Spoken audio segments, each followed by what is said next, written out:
Hello. Say to begin with, new unit of our curriculum, that is operating costing. Say the theoretical aspect in respect of operating costing, it was posted only the other day. Say by this time you could have elicited a clear picture pertaining to the mechanism under which operating costing works and in which type of industry operating costing shall become applicable, everything. Say it shall become applicable only in case of your service type of industry, such as transport undertaking. Maybe transport is concerned, maybe either passenger transport or goods transport, then electricity supply companies, then hospitals, further lodging, restaurants, etc.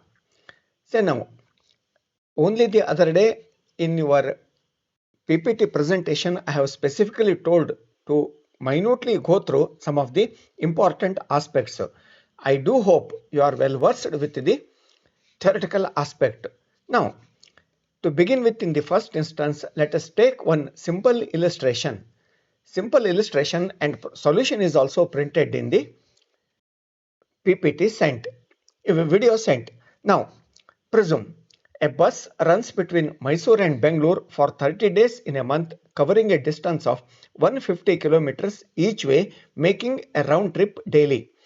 The normal capacity of the bus is 60 passengers. It is generally full.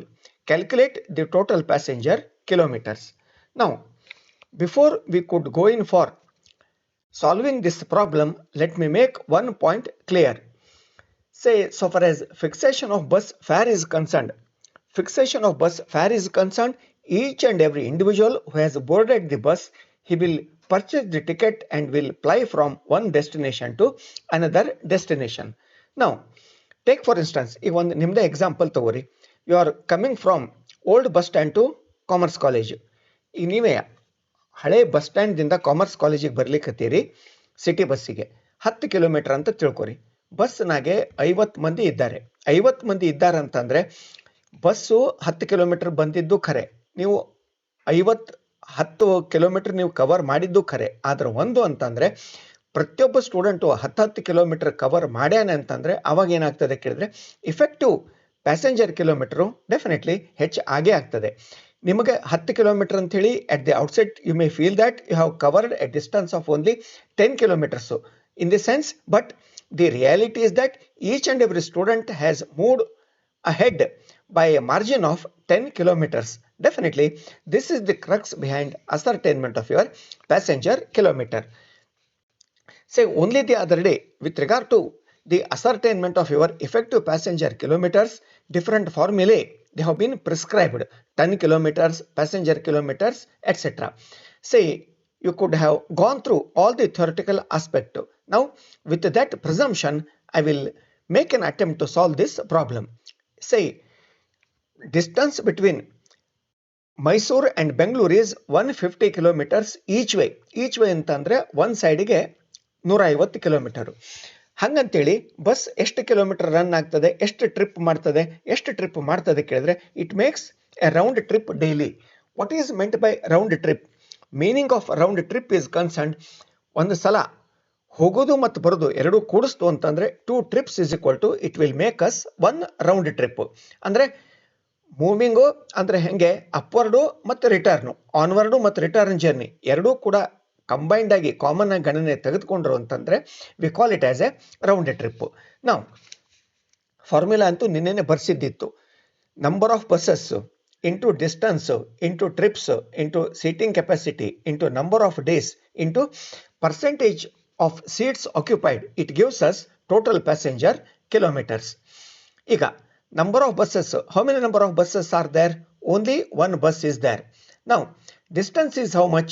Say one-sided distance between Mysore and Bangalore is 150 kilometers, but the bus makes a round trip daily. A round trip in the sense it makes one round trip daily, implying 2 trips.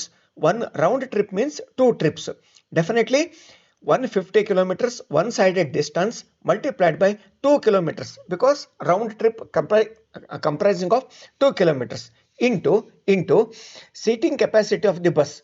Seating capacity of the bus is 60 into for how many days during the month the bus plies.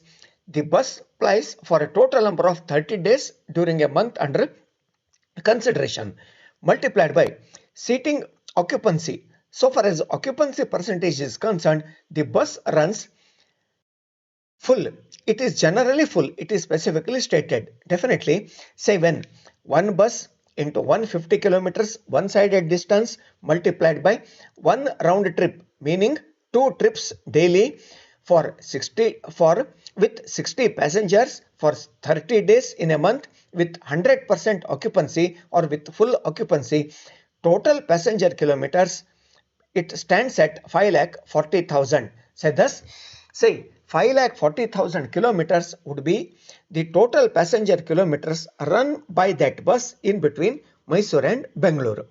So now, so far as the crux in the operating costing is that in case you have wrongly calculated the effective either passenger kilometers or effective ton kilometers, say your solution, it will never go right. In the sense, it will always become wrong. Because say during our last semester we had discussed about mission hour rate.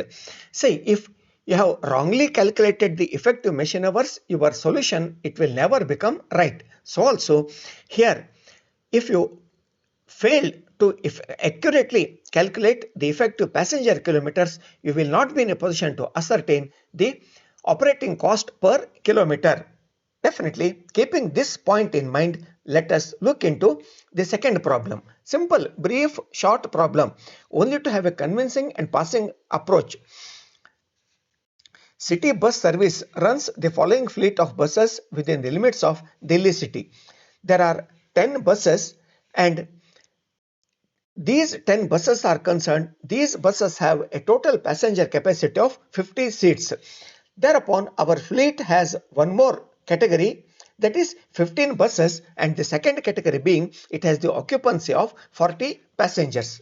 Now, on an average, each bus makes 10 trips a day covering a distance of 8 kilometers in each trip, and 75% of the seats are occupied.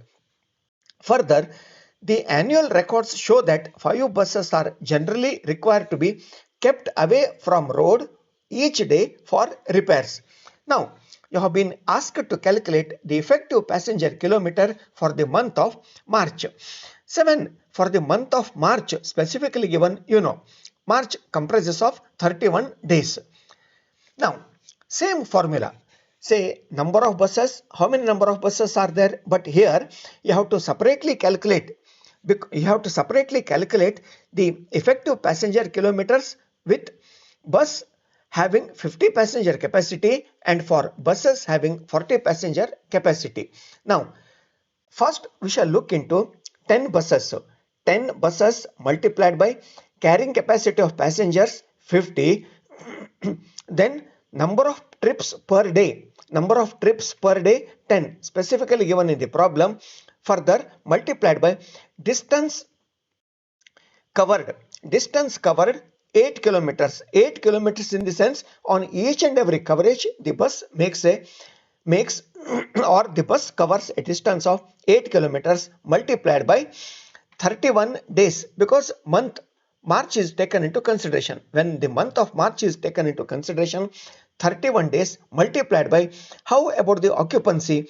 Occupancy in the bus is 75% of the seats are occupied. Definitely, we have to take only 75% of all these different ingredients, multiplication of all these ingredients that are to be taken into consideration. Plus in the sense, or else you do one thing. Say you go in for multiplying these different figures. Now, the total works out to 9,30,000 effective passenger kilometers. Now, you can separately calculate the effective passenger kilometers for bus with 40% passenger capacity. Now, same formula. Number of buses 15. Further, carrying capacity 40 seats or 40 passengers. Then number of trips each day 10. Then distance covered on under each way 8 kilometers. Number of days the bus plies 31 multiplied by percentage occupancy, in the sense percentage occupancy of the seats 75% occupancy, it works out to 11,16,000. Now when this fleet of bus or this transport operator he had in his fleet these two different seating capacity buses, accordingly the total effective passenger kilometer it stood at, or it is arrived at 20,46,000. In the sense, say the bus with 50 passenger capacity, effective passenger kilometers stood at 9,30,000 plus 40 passenger seating capacity, effective passenger kilometer arrived at 11,16,000, thus totaling to 20,46,000. But an interesting point to be noted in this connection is that 5 buses are generally required to be kept away from road each day for repairs. 7. They are kept out of road for repairs, say one fifth of 20,46,000. It is to be either ascertained or it is to be calculated. Say thus, when 1/5 on an average are kept for repair, it works out to 4,09,200.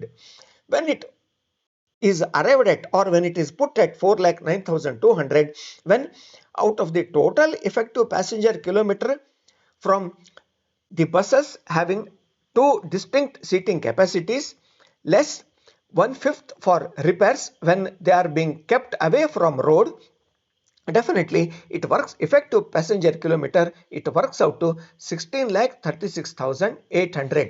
Say thus, 16,36,800 is the effective passenger kilometer so far as this second problem is concerned. ಇದು ಅರ್ಥ ಆಯ್ತು ಅಂತ ಅನ್ಕೊಂಡೇನೆ. ಈಗ ಪ್ರಶ್ನೆ ಬಂತಲ್ಲಿ, ಯಾಕೆ ಇದನ್ನ less ಮಾಡಬೇಕು, 4,09,200 ಯಾಕೆ ಲೆಸ್ ಮಾಡಬೇಕು ಕೇಳಿದ್ರೆ, ನಮಗೆ ಬಂದಿದ್ದು ಎಷ್ಟಾಗಿತ್ತು ಕೇಳಿದ್ರೆ 10 bus 50 passenger capacity, 40 passenger capacity 50 bus ಎರಡೂ ಕೂಡಿ ಕಂಬೈಂಡ್ ಗಣನೆಗೆ ತೆಗೆದುಕೊಂಡಾಗ ಅದು ಎಷ್ಟಕ್ಕೆ ಬಂದಿತ್ತು ಕೇಳಿದ್ರೆ 20,46,000 ಬಂದಿತ್ತು. ಈಗ ಏನಾಗ್ತದೆ ಕೇಳಿದ್ರೆ 5 buses are kept away for repairs, ಹಾಗಾಗಿ 20% ಲೆಸ್ ಆಯಿತು ಅಂತಂದರೆ ಇಟ್ ವರ್ಕ್ಸ್ ಔಟ್ ಟು 4,09,200. ಅಂದರೆ effective passenger kilometre it is arrived at 16,36,800. ಆಯಿತಾ? ಇದು ಎರಡನೇ ಪ್ರಾಬ್ಲಮ್ ಆಯಿತು. ಇನ್ನೊಂದು ಸಣ್ಣ ಪ್ರಾಬ್ಲಮ್ ಅದೇ, ಏನು ಕೇಳಿದರೆ ಫ್ಲೀಟ್ ಆಫ್ ಲಾರೀಸ್ ಅದ, it carries goods from Delhi to Meerut 100 kilometers ಆಫ್, ಅಂದರೆ ಒಂದು ಸೈಡಿಗೆ 100 kilometers. Each lorry operates 25 days on an average in a month, and starts every day from Delhi with a load of 8 tons and returns from Meerut with a load of 4 tons. ಏನಾಗ್ಲಿಕ್ಕತ್ತದೆ ಪ್ರಾಬ್ಲಮ್ನಾಗೆ ಕೇಳಿದರೆ, ದಿಲ್ಲಿಯಿಂದ ಮೀರತ್ಗೆ 100 kilometers distance ಅದೇ, ಆ lorry ಬೆಳಗ್ಗೆ ಹೋಗ್ತದೆ, say it is returning by evening or it is returning by night, ವಾಪಸ್ ಬರ್ತದೆ. On N average ಒಂದು ತಿಂಗಳದಾಗ ಎಷ್ಟು ದಿವಸ ಬಸ್ ರನ್ ಆಗ್ತದೆ, ಎಷ್ಟು ದಿವಸ ಬಸ್ ರನ್ ಆಗ್ತದೆ ಕೇಳಿದ್ರೆ, it runs on N average for 25 days. ಆದರೆ ಒಂದು ನೆನ್ಪಿಟ್ಕೋರಿ, ಹೋಗ್ಬೇಕಾರೆ ವೈಲ್ ಆನ್ವರ್ಡ್ ಜರ್ನಿ ಅದರದ್ದು ಲೋಡಿಂಗ್ ಕೆಪಾಸಿಟಿ ಎಷ್ಟು ಕೇಳಿದರೆ, ಡೆಲ್ಲಿ ಟು ಮೀರತ್ ಲೋಡ್ ಎಷ್ಟಿರ್ತದೆ ಕೇಳಿದ್ರೆ 8 ಟನ್ ಇರ್ತದೆ. ಆದರೆ ವಾಪಸ್ ಬರಬೇಕಾರೆ ಮೀರತ್ನಿಂದ ದಿಲ್ಲಿಗೆ ಬರಬೇಕಾದ್ರೆ 8 ಟನ್ ತೊಗೊಂಬರೋದಿಲ್ಲ, 8 ಟನ್ ಇರ್ತದೆ ಹೋಗ್ಬೇಕಾದ್ರೆ, ವಾಪಸ್ ಬರಬೇಕಾದ್ರೆ 4 ಟನ್ ಲೋಡ್ ತೊಗೊಂಬರ್ತದೆ. ಫಸ್ಟಿಗೆ ನೀವು ಮಾಡಬೇಕಾದದ್ದು ಏನು ಕೇಳಿದರೆ, you have to calculate effective 10 kilometers. ಅಲ್ಲೇನಾಗಿತ್ತು, ಮೇಲಿನ ಪ್ರಾಬ್ಲಮ್ನಲ್ಲಿ ಪ್ಯಾಸೆಂಜರ್ಸ್ ಅಂತ ಕೊಟ್ಟಿದ್ದರಿಂದ ಪ್ಯಾಸೆಂಜರ್ ಕಿಲೋಮೀಟರ್ ಬಂದಿತ್ತು. ಇಲ್ಲೇನಾದೆ ಕೇಳಿದ್ರೆ ಲಾರಿ, ಫ್ಲೀಟ್ ಆಫ್ ಲಾರೀಸು. ಇಲ್ಲಿ ಏನಿದ್ದಿದ್ದು ಕೇಳಿದ್ರೆ ಲಾಜಿಸ್ಟಿಕ್ಸು, ಟ್ರಾನ್ಸ್ಪೋರ್ಟ್ ಆಪರೇಟರ್ಸ್ ಇದ್ದಾರೆ, ಅದು ಒಂದು ಟ್ರಾನ್ಸ್ಪೋರ್ಟ್ ಆಪರೇಟಿಂಗ್ ಫರ್ಮ್ ಅದೇ. ಇಲ್ಲಿ ಇದರೊಳಗೆ ಇಫೆಕ್ಟಿವ್ 10 kilometers ಕ್ಯಾಲ್ಕುಲೇಟ್ ಮಾಡಬೇಕು ಅಂತಂದರೆ ಸೇಮ್ ಆ್ಯಸ್ ಯೂಸ್ವಲ್. ಏನು ನಂಬರ್ ಆಫ್ ಲಾರೀಸು ಏನೂ ಕೊಡಲಿಲ್ಲ, ಅಂದರೆ ಇಂಪ್ಲೈಡ್ ಏನಾಯಿತು, 1 ಲಾರಿ ಆಯಿತಾ. ಹೋಗ್ಬೇಕಾದ್ರೆ ಡಿಸ್ಟನ್ಸ್ ಎಷ್ಟು, ಡಿಸ್ಟನ್ಸು 100 kilometers, ಈಚ್ ವೇ 100 ಅಂತದೆ, ಮಲ್ಟಿಪ್ಲೈಡ್ ಬೈ ಆನ್ವರ್ಡ್ ಜರ್ನಿ ಒಳಗೆ how much is the total ton loaded. Total ton load ಆಗುವುದು ಎಷ್ಟು ಕೇಳಿದ್ರೆ 8 ಟನ್ ಆಗ್ತದೆ. ಒಂದು ತಿಂಗಳಿಗೆ ಲಾರಿ ಎಷ್ಟು ದಿವಸ ಓಡ್ತದೆ ಕೇಳಿದ್ರೆ 25 days ಇನ್ ಎ ಮಂತ್. ಅರ್ಥ ಮಾಡ್ಕೊರಿ, 100 kilometres with 8 tons load lorry runs for 25 days in the month. ಅವಾಗ ಎಷ್ಟಾಗ್ತದೆ ಕೇಳಿದ್ರೆ ಟೋಟಲ್ ಇಫೆಕ್ಟು 10 ಕಿಲೋಮೀಟರ್ಸ್ ಕಂಡು ಹಿಡಿಲಿಕ್ಕೆ ಬರ್ತದೆ, ಇದು ಮಲ್ಟಿಪ್ಲೈ ಮಾಡಿದರೆ. ಈಗ ವಾಪಸ್ ಬರಬೇಕಾದ್ರೆ ಮಿರತ್ದಿಂದ ದಿಲ್ಲಿಗೆ ಬರಬೇಕಾದ್ರೆ ಲೋಡ್ ಎಷ್ಟಿರ್ತದೆ? 8 ಟನ್ ಇರೋದಿಲ್ಲ. ಲೋಡ್ ಎಷ್ಟಿರ್ತದೆ ಕೇಳಿದ್ರೆ 4 ಟನ್ ಮಾತ್ರ ಇರ್ತದೆ. ಈಗ ಪ್ರಶ್ನೆ ಬಂತು, ಏನು ಈಗ ಹೋಗ್ಬೇಕಾದ್ರೆ 8 ton, when my lorry is loaded to the tune of 8 tons, ನನಗೆ ಫ್ರೇಟೇಜ್ ಅಂದರೆ ಬಾಡಿಗೆ ಬರೋದು ಎದ್ರ ಮೇಲೆ ಬರ್ತದೆ? ನಾ ಎಷ್ಟ್ರ ಮೇಲೆ ವಸೂಲಿ ಮಾಡ್ತೇನೆ? 8 ಟನ್ ಮೇಲೆ ವಸೂಲಿ ಮಾಡ್ತೇನೆ. ವಾಪಸ್ ಬರಬೇಕಾದ್ರೆ ಎಷ್ಟು ಟನ್ ಮೇಲೆ ನಾನು ಬಾಡಿಗೆ ಫ್ರೈಟೇಜನ್ನು ರೆಕವರ್ ಮಾಡ್ಬೋದು? It is only in respect of 4 tons. 4 ton ಮೇಲೆ ಮಾತ್ರ ವಿನಃ 8 ಟನ್ನಿಂದ 4 ಟನ್ನಿಗೆ ಕ್ಲೈಮ್ ಮಾಡ್ಲಿಕ್ಕೆ ಬರೋದಿಲ್ಲ. ಹಾಗಾಗಿ ಈಗ ವಾಪಸ್ ಬರಬೇಕಾದ್ರೆ ಮತ್ತೆ ಈಗ ನಂಬರ್ ಆಫ್ ಡಿಸ್ಟೆನ್ಸ್ ಎಷ್ಟದೆ? 100 ಕಿಲೋಮೀಟರ್ಸು. ವಾಪಸ್ ಬರಬೇಕಾದ್ರೆ ಲೋಡ್ ಎಷ್ಟದೆ? 4 ಟನ್ಸು. ಒಂದು ತಿಂಗಳಿಗೆ ಎಷ್ಟು ದಿವಸ ಗಾಡಿ ಓಡ್ತದೆ? 25 ದಿವಸ. ಅಂತಂದರೆ ಈಗ ಆನ್ವರ್ಡ್ ಜರ್ನಿಗೆ ಎಷ್ಟು ಟನ್ ಕಿಲೋಮೀಟರ್ಸ್ ಆಯಿತು? 20,000 ಟನ್ ಕಿಲೋಮೀಟರ್ಸ್ ಆಯಿತು. ಹೆಂಗೆ 20,000 ಟನ್ ಕಿಲೋಮೀಟರ್ಸ್ ಆಯಿತು? 100 kilometres into 8 tons into 25 days is equal to 20,000 ton kilometres ಆಯಿತು. ಆಮೇಲೆ ರಿಟರ್ನ್ ಜರ್ನಿ ಬರಬೇಕಾದ್ರೆ ಸೇಮ್ 100 ಕಿಲೋಮೀಟರ್ಸು. ಲಾರಿ ಒಳಗೆ ಲೋಡ್ ಎಷ್ಟಿರ್ತದೆ? 4 ಟನ್ ಇರ್ತದೆ. 8 ಅಲ್ಲ, I have mispronounced. 4 ton ಇರ್ತದೆ. ಒಂದು ತಿಂಗಳದಾಗ ಎಷ್ಟು ದಿವಸ ಬರ್ತದೆ? 25 days ಬರ್ತದೆ. ಅಂದರೆ ಟನ್ ಕಿಲೋಮೀಟರ್ಸ್ ಎಷ್ಟಾಯಿತು? 10,000 ಟನ್ ಕಿಲೋಮೀಟರ್ಸ್ ಆಯಿತು. 20,000 ಟನ್ ಕಿಲೋಮೀಟರ್ಸು ಆನ್ವರ್ಡ್ ಜರ್ನಿದು, 10,000 ಟನ್ ಕಿಲೋಮೀಟರ್ಸು ರಿಟರ್ನ್ ಜರ್ನಿದು. How much would be the total ton kilometres? The total ton kilometres it is put at 30,000. 30,000 ton kilometre ಆಯಿತು. ಇದರೊಳಗೆ ಇನ್ನೊಂದು ಕ್ಲೂ, ಇದು ಅಡಿಷನಲ್ ಏನು ಕೊಟ್ಟಾನೆ. Total monthly charges for a lorry is ₹24,000 ಅಂತ ಕೊಟ್ಟಾನೆ. ಈಗ lorry 30,000 ton kilometres per month ನಮ್ಮ ಲಾರಿ ಟನ್ ಕಿಲೋಮೀಟರ್ಸು ಕವರ್ ಮಾಡ್ತದೆ. ಈಗ ನನಗೆ ಮಂತ್ಲಿ ಎಕ್ಸ್ಪೆನ್ಸಸ್ ಎಷ್ಟು ಬರ್ಲಿಕ್ಕತ್ತದೆ ಕೇಳಿದ್ರೆ ಟ್ರಾನ್ಸ್ಪೋರ್ಟ್ ಆಪರೇಟರ್ನಿಗೆ 24,000 ಬರ್ಲಿಕ್ಕತ್ತಿದ್ದದೆ. ಅಂದರೆ ಈ 24,000 ರೂಪೀಸ್ ನಂದು ಮಂತ್ಲಿ ಏನು ಎಕ್ಸ್ಪೆನ್ಸಸ್ ಇತ್ತಲ್ಲ, ಅದನ್ನು ಎಷ್ಟು ಟನ್ ಕಿಲೋಮೀಟರ್ಸ್ನಾಗ ನಾನು ರೆಕವರ್ ಮಾಡ್ಕೋಬೇಕು? 30,000 ಟನ್ ಕಿಲೋಮೀಟರ್ಸ್ನಾಗ ರೆಕವರ್ ಮಾಡ್ಕೋಬೇಕು ಅಂತಂದರೆ ಕಾಸ್ಟ್ ಪರ್ ಟನ್ ಕಿಲೋಮೀಟರ್ ಎಷ್ಟು ಬಂತು ಕೇಳಿದ್ರೆ 80 ಪೈಸೆ ಬಂತು. Cost per ton kilometre it is put at 80 paise. ಈಗ ಇನ್ನೊಂದು ಕೇಳಿದ ನಾವು, ಈಗ ಫ್ರೇಟೇಜ್ ಮೇಲೆ 20% ಪ್ರಾಫಿಟ್ ಬರಬೇಕು ಅಂತಂದರೆ 1 ಟನ್ ಕಿಲೋಮೀಟರ್ಗೆ ನಾ ಎಷ್ಟು ಬಾಡಿಗೆಯನ್ನು ಫಿಕ್ಸ್ ಮಾಡಬೇಕು? ಈಗ 20% ಆನ್ ಫ್ರೇಟೇಜು ಅಂತ ಅಂದರೂ ಒಂದೇ, 25% ಆನ್ ಕಾಸ್ಟ್ ಅಂದರೂ ಒಂದೇ. 20% ಆನ್ ಫ್ರೇಟೇಜು ಅಂತಂದರೆ ಫ್ಯಾರು ಅಥವಾ ನಮ್ದು ಏನಂತೀರಿ ಸೆಲ್ಲಿಂಗ್ ಪ್ರೈಸು ಅಂತ ಹೇಳಂಗಿಲ್ಲ, ಅದೇ ಅರ್ಥದಾಗೆ ಫ್ರೇಟೇಜು. ಅದ್ರ ಮೇಲೆ 20% ಅಂತ ಕೊಟ್ಟಾನೆ. ಕಾಸ್ಟ್ ಮೇಲೆ ಎಷ್ಟಾಗ್ತದೆ ಕೇಳಿದ್ರೆ ಅದ್ರ ಮೇಲೆ 20% ಅಂತ ಕೊಟ್ಟಾನೆ. ಅಂದರೆ ಇದರ ಕಾಸ್ಟ್ ಫ್ರೇಟೇಜು ಮೇಲೆ 20% ಅಂತಂದರೆ ಕಾಸ್ಟ್ ಮೇಲೆ ಎಷ್ಟಾಗ್ತದೆ? 25% ಆಗ್ತದೆ. ಅಂದರೆ ಎಷ್ಟಾಯಿತು? ಕಾಸ್ಟ್ ಎಷ್ಟದೆ? 80 ಪೈಸೆ ಇದೆ. ಅದ್ರ ಮೇಲೆ 25% ಅಂದರೆ ಇಟ್ ವರ್ಕ್ಸ್ ಔಟ್ ಟು 20 ಪೈಸೆ ಆಯಿತು. ಅಂದರೆ ರೇಟ್ ಪರ್ ಟನ್ ಕಿಲೋಮೀಟರು ಎಷ್ಟಾಯಿತು ಕೇಳಿದ್ರೆ ₹1 ಆಯಿತು. ಈಗ ನಮ್ಮ ಲಾರಿ 100 ಕಿಲೋಮೀಟರ್ ಓಡ್ತದೆ. ಒಂದು ಸೈಡ್ ಹೋಗ್ಬೇಕಾದ್ರೆ 100 ಕಿಲೋಮೀಟರ್ ಓಡ್ತದೆ. ಪರ್ ಟನ್ ಕಿಲೋಮೀಟ್ರಿಗೆ ನಾ ಎಷ್ಟು ಫ್ರೈಟೇಜನ್ನು ಅಥವಾ ರೇಟನ್ನು ನಾ ಚಾರ್ಜ್ ಮಾಡ್ತೇನೆ ಕೇಳಿದ್ರೆ ₹1 ಮಾಡ್ತೇನೆ. 100 ಕಿಲೋಮೀಟ್ರ್ ಓಡ್ತದಂತಂದರೆ ನಾ ಎಷ್ಟು ಚಾರ್ಜ್ ಮಾಡ್ತೇನೆ ಕೇಳಿದ್ರೆ ₹100 ಮಾಡ್ತೇನೆ. 1 ಟನ್ ಕಿಲೋಮೀಟರಿಗೆ ₹100, ₹100 will be levied per ton per trip of 100 kilometres. Say thus this is about the methodology. ಈಗ ನೆಕ್ಸ್ಟ್ ಕ್ಲಾಸ್ದಿಂದ ಒಂದು ಸ್ವಲ್ಪ ಡಿಸ್ಟಿಂಕ್ಟ್ ಪ್ರಾಬ್ಲಮ್ ನೋಡಿಕೊಂಡು ಸಾಲ್ವ್ ಮಾಡೋಣಂತೆ. ಅದರ ಒಂದು, ಇದನ್ನು ನೀವು ಏನೇನು ಇಂಗ್ರೀಡಿಯೆಂಟ್ಸು ಅಥವಾ ಕಾಂಪೊನೆಂಟ್ಸ್ ಅದೆಯಲ್ಲ, how about ascertainment of either total effective passenger kilometre or total effective ton kilometres you must have to be well versed with. ಅದನ್ನು ಏನಾದರೂ ನೀವು ತಪ್ಪು ಮಾಡಿದರೆ ಅಂತಂದರೆ ನಿಮಗೆ ಆಪರೇಟಿಂಗ್ ಕಾಸ್ಟ್ ಸ್ಟೇಟ್ಮೆಂಟ್ ಸರಿ ಬರಲಿಕ್ಕೆ ಸಾಧ್ಯನೇ ಇಲ್ಲ. Anyhow, rest we shall look into tomorrow. Thank you.